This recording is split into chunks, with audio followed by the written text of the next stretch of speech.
gentlemen, to another episode of Closer Look. In this episode, we're going to look at Anvil Aerospace. Also, I'd like to announce a very exciting competition.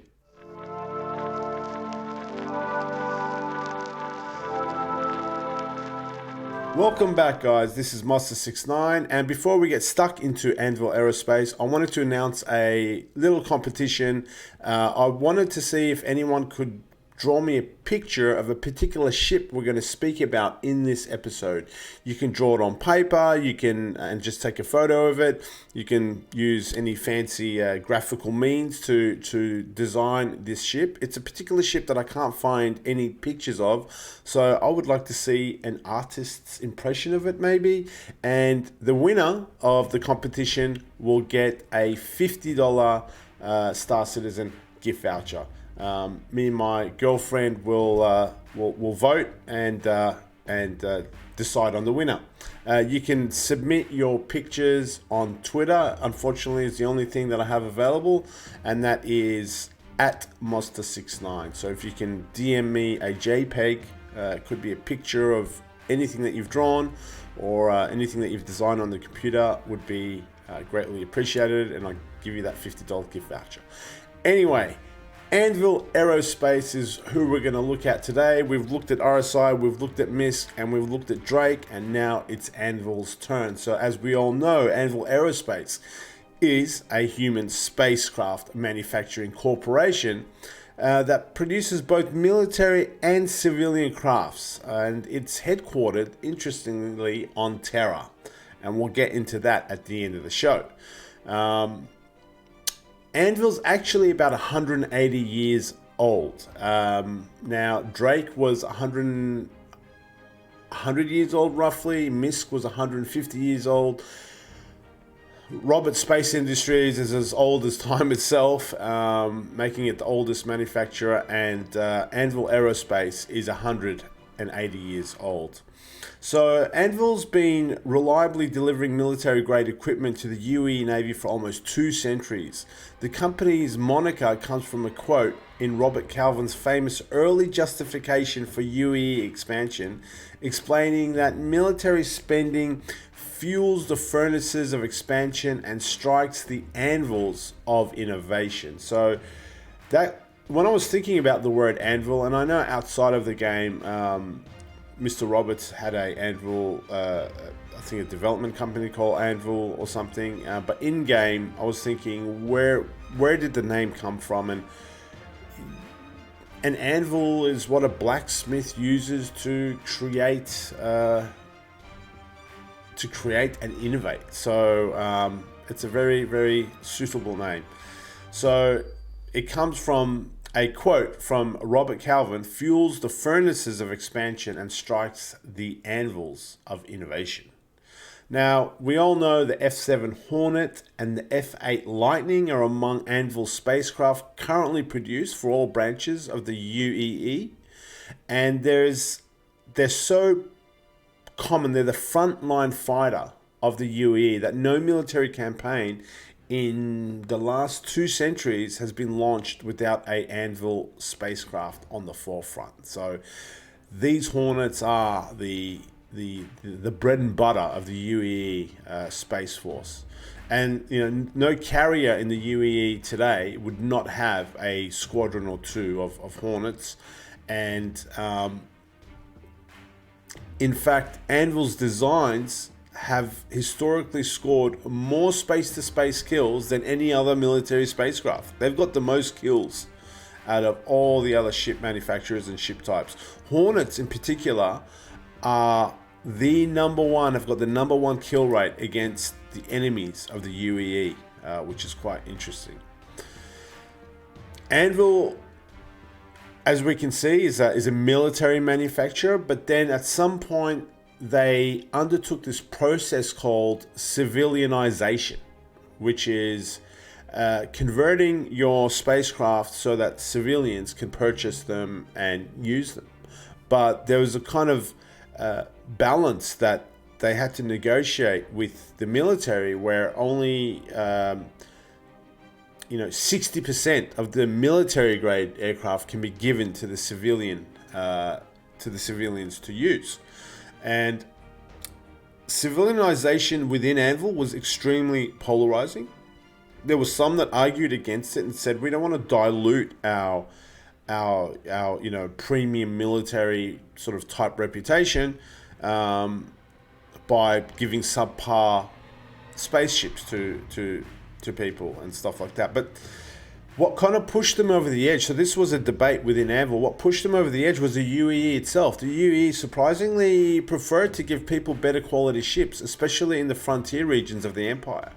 They wanted humanity to be equipped with civilian versions of Hornets rather than Drake Cutlasses, so they're more effective in defending themselves and less reliant on the UEE, which then pushed Anvil, over the edge to, proceed with civilianization of their fleet.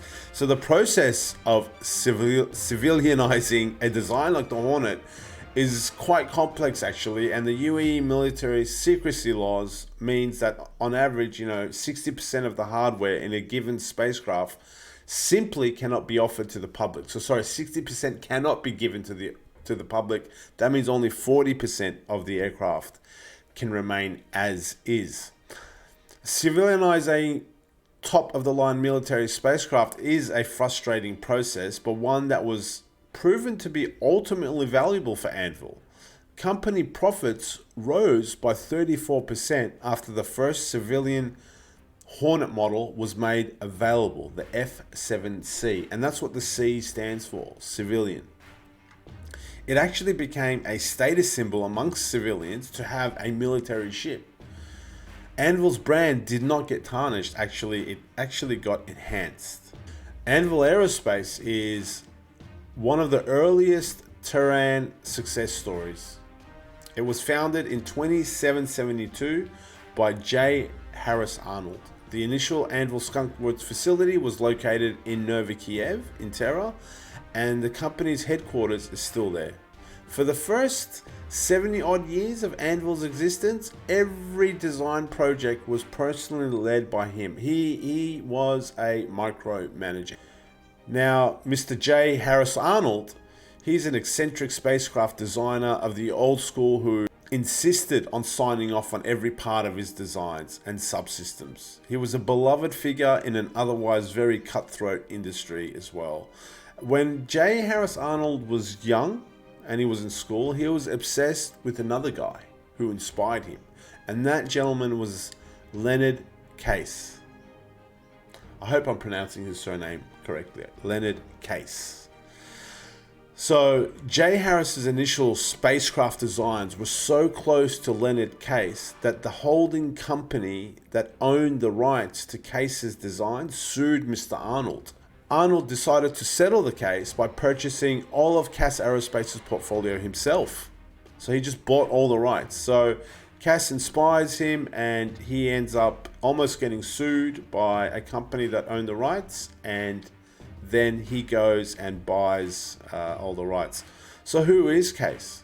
Well, Leonard Case is a talented engineer who came from RSI. So again, in my last stream, I was like, how important RSI was? Well, here you go. Here's another tentacle that Leonard Case comes from RSI, inspires Mr. Arnold to create Anvil Aerospace. Leonard started to dislike RSI. It became big, it became bloated, it became bureaucratic, it became middle management thick, it became a lot of red tape, maybe some designs were not put forward because of politics. So anyway, Leonard Case wanted to break free from this, so he struck out and created Case Aerospace, who first created and released a luxury spacecraft called the Cosmo Sloop, released in 2604. And this, ladies and gentlemen, is what my competition is based around, the Cosmo Sloop. If there's any budding artists out there that can dream up what a Cosmo Sloop would look like, I would imagine it's a small to medium size. We know it's a luxury spacecraft. That's all we know about it. I can't find any pictures on the Cosmo Sloop.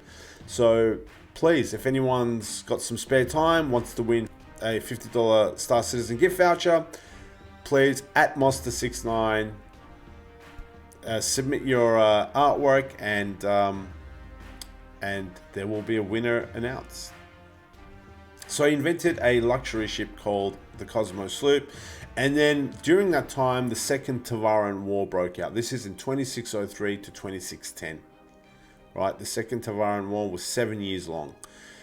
Case changed direction to develop a dedicated military spacecraft called the Hurricane. We all know about the Hurricane. So Hurricane is not an Anvil ship purely. It was invented by Case Aerospace. So following the founder's death, so Case passes away in 2615, Case failed to produce any other spacecraft, and ultimately Case Aerospace went out of business. That is when later on Anvil Aerospace, as we mentioned before, purchased the Hurricane design, all the rights that we just spoke about before, and ultimately returned the Hurricane back to service in response to the Vandal invasion or incursion or threat in 2878. So that's the story of Leonard Case. He's the man that inspired J. Harris Arnold, and J. Harris Arnold is the creator of Anvil Aerospace. So that, my friends, is a short background to Anvil and where it originates from. Let's have a look at the fleet. Here's the fleet, guys. Let's have a overall look first. So you can see first there's not many big ships, right, guys? It's not like RSI that's building those giant capital ships. It's not like MISC that's building the giant, Endeavour and ships like that. The fleet is a large ship and down type fleet. So that's the first thing I noticed when I put Anvil's fleet on the page. The next thing at a high level is that it's extremely military focused. Unlike MISC, unlike Roberts Space Industries, which is about 50-50 a little bit, and Drake is not really a military manufacturer. It tries to, but it's not. It's more for the people. This is a military ship manufacturer, and it focuses on fighter aircraft, drop ships, boarding aircraft, and some support ships as well. The kind of anomaly, if you like, is the Carrack. We'll get into this now. Let's start with the old-time legend, the Anvil Arrow. This is the light fighter, one of two light fighters in the fleet. It's a classic, right? It's a new ship that's come out, extremely maneuverable, extremely formidable in PvP, and I love the way this ship looks. So we all know about the Arrow. It's got 4 guns, single-seater light fighter. Not much history yet because it's a new ship. Then we've got the all-important Hornet, which is extremely important in the lore of the UEE. It's the frontline fighter. This is the frontline fighter of the Empire. And this particular variant, the F7A, is the actual frontline fighter of the military. And what they released to the civilians is this F7C Hornet, which got civilianized. So remember, civilianization is literally swapping out 60% of the original spacecraft to make it to not give away any military secrets and stuff, and hand it over to the civilian population. Now, this is where I want to look at Anvil design. So when I read the lore, there was 2 things that inspired Arnold that he fell in love with and inspired him to make Anvil Aerospace, and that is curved wings and a circular structure called the signet structure. This signet you can see, and these curved wings you can see on the Hornet. These are like the predominant Anvil design inspirations, right? And it came from where? It came from the Hurricane. So we'll get into the Hurricane shortly, but I want you to keep an eye out for curved wings and this kind of circular structure in the middle of the fuselage of Anvil aircraft. Not all of them have it. Some of them do, some of them don't. But it's interesting nonetheless. So anyway, F7C Hornet. Then you've got different variants. You've got the Ghost, which is the stealth version of it. You've got the F7CM, which is the Super Hornet. All that means that it's a two-seater now, and it has a turret as well, which is very formidable. You got the F7CR Hornet tracker. This one, again, that kind of circular area there would be like a very powerful radar dish. Kind of think of it like an AWACS. It can detect things and track things, and if you really wanted it to, it could be like a command and control as well, like an AWAC in a way. So that is the tracker. The Ghost is the stealth, and yeah, the F7M is the military Super Hornet, I believe. So you can see that the Hornet's been civilianized and it's been used for multiple different roles, but albeit all of them are military related. Moving over to the, if you like, heavy fighter section, we've got the Hurricane. Remember, this is not even Anvil's design. This is Leonard Cass's design. This is the first ship kind of inherited or bought by Anvil Aerospace, and it's these curved wings and that circular structure that inspires a lot of design from Mr. Arnold.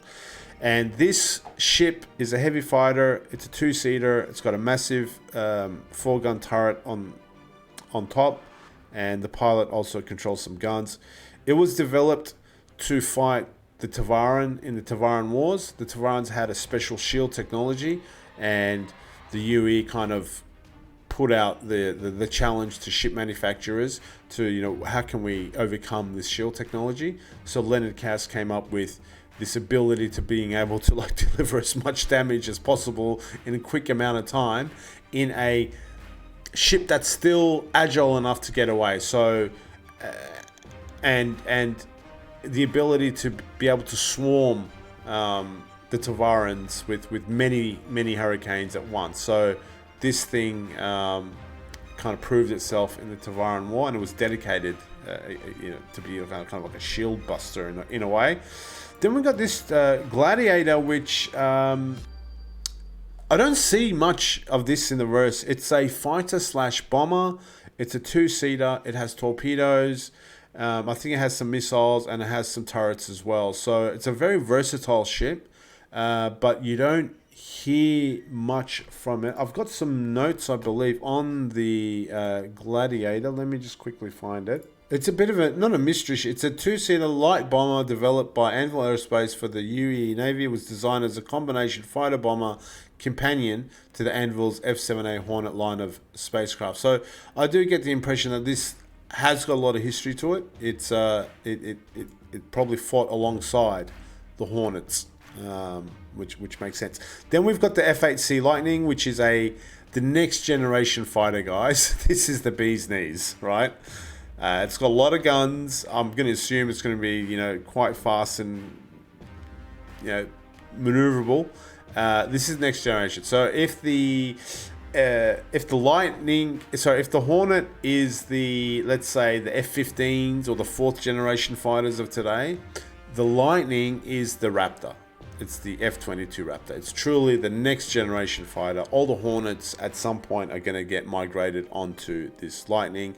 And I think if you spend enough money, you'll get a Lightning yourself, which will be extremely formidable. I hope it's not too formidable, because we don't want it to be too pay-to-winny, but yeah.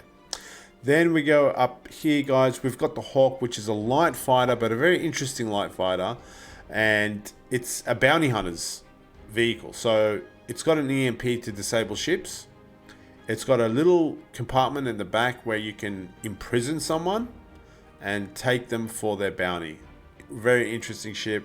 I kind of like it. I wish it just did a little bit more damage. But yeah, very, very, very cool ship. I could imagine, Boba Fett or the Mandalorian flying a Hawk quite easily. Then we've got the all famous Valkyrie, a dropship. It's got capability of, I think, taking 20 people. I could be wrong. I should have done my research. My apologies. But it's a heavy dropship designed to take your soldiers into the teeth of any front line and drop them off safely, and then the ability to maybe even pick them up as well and carry them home safe. So this is extremely armored, very tanky dropship that I'm sure a lot of orgs use. Then we've got a newer ship called the Legionnaire. This is a boarding ship, guys. So this is designed to attach to your intended target in space, connect to it, and allow your soldiers to board that spacecraft. And whether it's you're doing piracy or you're doing the work of the law is obviously up to you. But this ship kind of gets away from Anvil design, in my opinion. It's kind of looking a little bit more RSI, just in the sharp angles and straight lines that it has. If I didn't know any better, I would hazard a guess that this might have been an RSI ship. Definitely no curved wings on this one, and yeah, very interesting ship. It can also do some like hacking to, you know, force the doors of that target ship to be open as well. So it's be a very interesting ship when it comes out. Then we've got the beloved Terrapin, or the Turtle, extremely heavily armored. You know, is it an exploration ship? Not really. It's a scouting ship. It's a military ship. It's not like designed for people to go out into space and live out there and gawk at and you know, explore new planets. It can definitely do that, but its role is with the military in mind. It's for scouting, you know, scouting space and coming back and, you know, reporting or transmitting data on you know, military type objectives. Extremely armored. It's not comfortable inside. It's all business on the inside. There's a seat in the middle of the fuselage that is for the operator, and you've got the pilot as well. So yeah, it's, again, even though you could say it's an exploration ship, it's kind of like a military exploration ship or a scouting ship, to be honest. Then you got these two interesting ships which kind of add a lot of flavor to the fleet. The Liberator, it's a pocket carrier. It's come out, it can carry, I think, medium to small spaceships, if I'm not wrong. It's got, you can see the landing pads there in the middle, and you can see a garage door that opens up, and you can fit ships in there. I can do some repair work as well. This is going to be extremely useful, guys. Very, very useful ship in Para. Already, when I'm able to land on my friend Acorn's Carrack, and he carries my arrow here and there, and I save on fuel and quantum fuel, I already feel the benefits of that. Being able to like haul 2 or 3 ships and going somewhere, it's, you know, somewhere deep space, and being able to kind of do some repair work and refueling and stuff is amazing. It's awesome. It's a little pocket carrier. And then you got the Crucible, which is a dedicated repair ship. So this will fix your ship pretty much. It's got that circular design. It's actually the bridge, and I think that rotates to look in either direction. It does have that kind of Anvil signature with that circular design. It doesn't really have the curved wings per se, but not every ship's going to have those characteristics. This is a dedicated repair ship and will be very, very useful. This sort of top bits, I think, slides back, or it opens up, and there's like a hangar system in there, and that's the repair bay, and all that happens in that section of the ship. So pretty cool, pretty useful for those that want to be like dedicated mechanics in the verse. That would be your ship. And then we've got the Carrack, guys. This is a fan favorite. The lead up to this being released was an exciting time, and I'm not even a Carrack owner, but the hype was real. And it's a really, really versatile ship. But having said that, it's also a military deep exploration ship. It was originally designed for the military to go into deep space and snoop around, you know, explore. It's designed to go onto a hazardous planet, deploy a snub ship called the Pisces, which is also another fan favorite, to do some further exploration as well. So it's got a medical bay. It's going to have whatever exploration mechanic stuff it has. I think it's got repair drones, I believe. You know, it's got very comfortable crew quarters. It's got a big bay where you can either haul cargo or take vehicles with you. It's got a hangar where you can, the Pisces, this top bit here is the hangar. Extremely, extremely versatile.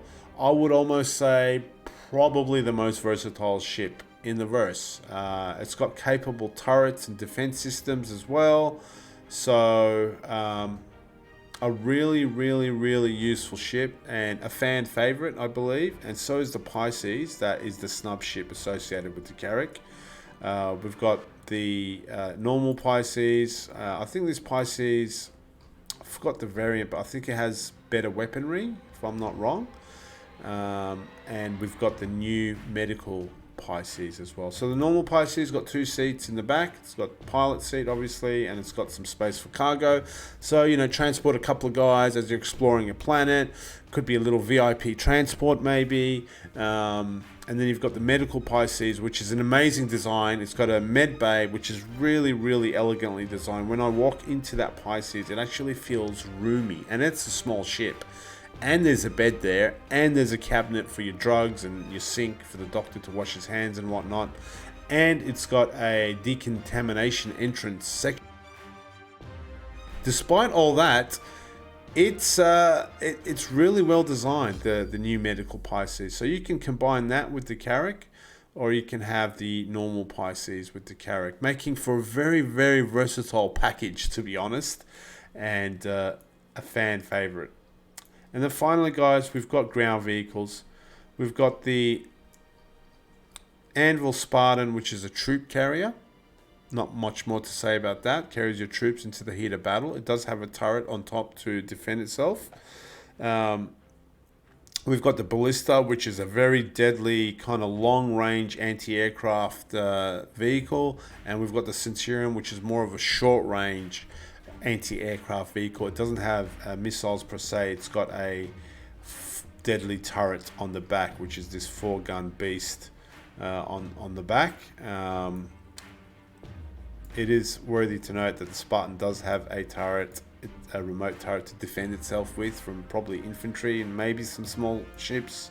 And the Ballista also has a turret as well. So really cool military vehicles from Anvil. So all in all, guys, Anvil's a military manufacturer, right? We builds the Hornet, which is the frontline ship. It built it bought the Hurricane, which was a frontline ship. The Gladiator. These are all ships that have a lot of history. And then on top of that, it's come out with the Anvil Arrow, which is a PvP favorite. And then it's got these kind of military support ships, a repair ship, a ship carrier, drop ship, boarding ship, scouting ship. So all, yes, they're different roles, but very, very much focused on military outcomes, right? And then you've got the Carrack, which that in itself has got a military DNA, but by civilians, it's the friendly explorer, right? It's the USS Enterprise. It's go into deep space and explore and jump systems and things like that. So the Carrack's kind of on its own in this like sort of, you know, friendly, lovable sort of vibes that it gives off, and the rest of the Anvil fleet kind of means business. So yeah, guys, that kind of sums up the Anvil fleet. All right, let's dig deeper into the headquarters of Anvil Aerospace. As mentioned before, it's located in the system of Terra. We briefly touched on Terra in our last video. I think it was the Drake video or the RSI video, I'm not sure, but we spoke about Terra being a political powerhouse, a innovative technology powerhouse. In fact, the UEE can be summed up as, you know, two sort of main centralized powerhouses vying to be, if you like, the ruler of the empire. You've got the solar system with Earth and Mars, and you've got Terra, which is vying to also be the capital of the UEE. Here's a picture of, I'm just going to say it's Nova Kiev, which is one of the cities on Terra, and as you can see, it's an absolutely stunning place to live. Things that I take note from it is those wonderful ports and ocean, and the well really sort of thought out design of the city. It doesn't look like overpopulated. It doesn't look like a dystopian cyberpunk future. In fact, it looks utopian, and it looks like an amazing, amazing place to live, probably even better than Earth in the year 2952, to be honest. So let's have a look at Terra and its positioning in the solar system. There is Terra. So straight off the bat, if I zoom out a bit, Terra seems to be, I kind of use the alien civilizations as a point of reference of where the solar system is. It doesn't necessarily mean that it's directly connected to these alien civilizations, but Terra, as you can see, is a lot closer to the Xi'an borderlands, if you like, or the boundary of the Xi'an and the UEE. Is that right? Yep. These green solar systems are the Xi'an, whereas the Sol system is located over here, and it's, as we mentioned before, is closer to the Vandal side of the Empire. So I would hazard a guess that being on this side is a little bit safer than being on that side, starting off as a starting point.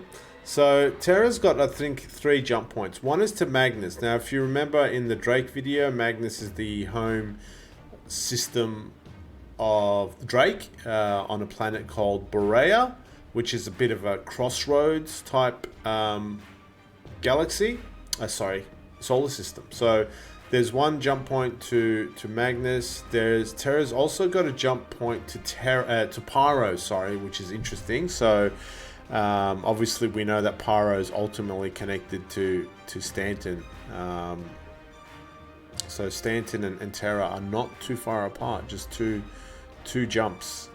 And Terra's also got a kind of longer jump point to this system called Goss, which is interesting. Goss has got 2 suns.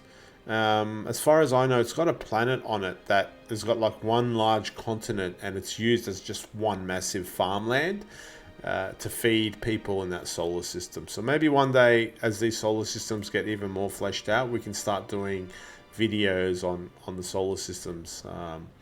So yeah, it's got 3 jump points. It's near the Xi'an Empire. Let's have a closer look. I think there's 4 planets. The first 2 close ones, Aero and Pike, are essentially just resource planets. They're not habitable, and I know Pike is being mined massively. There's like hundreds and hundreds of mining operations happening on Pike, just drawing out resources, which means that this system is a rich system. The 3rd planet is Terra. Naturally oxygenated? Is that what you would say? Upon discovery, this naturally occurring oxygen-based planet seemed like an untouched Earth, and so they named it Terra as a reflection for the birthplace of humanity. Over the centuries, Terra has grown into one of the jewels of the Empire, becoming a political and cultural force, home to the transitionalists, which are like progressive political party. I think there's 3 political parties in the UEE, and the transitionalists come from Terra, and they're the ones pushing for Terra to be the capital of the UEE. So there is also a 4th planet, Gen. There it is, Gen. This is a terraformed planet. Again, this is like a very habitable planet. I don't have any artwork from Gen, but it's a powerhouse itself. So there are like 2 habitable and I think beautiful planets. I haven't seen a picture of Gen, but I'm assuming maybe it's terraformed and looks as stunning as Terra. I'm not sure. But if you read the description, known locally as Gen, this terraformed super Earth is situated on the further edge of the green band and is often overlooked when compared to Terra. Technically, Terra 4 is a major political and military hub responsible for overseeing diplomatic missions and military deployments for this and surrounding system. So, you know, this is like Terra has got 2 very powerful planets when you talk about politics and influence and military output in this solar system by itself, and then the rest of the planets are kind of very rich in resources, so really good augmentation of maintaining the wealth and the power of the solar system. So that is it, guys. That is where Anvil Aerospace is situated.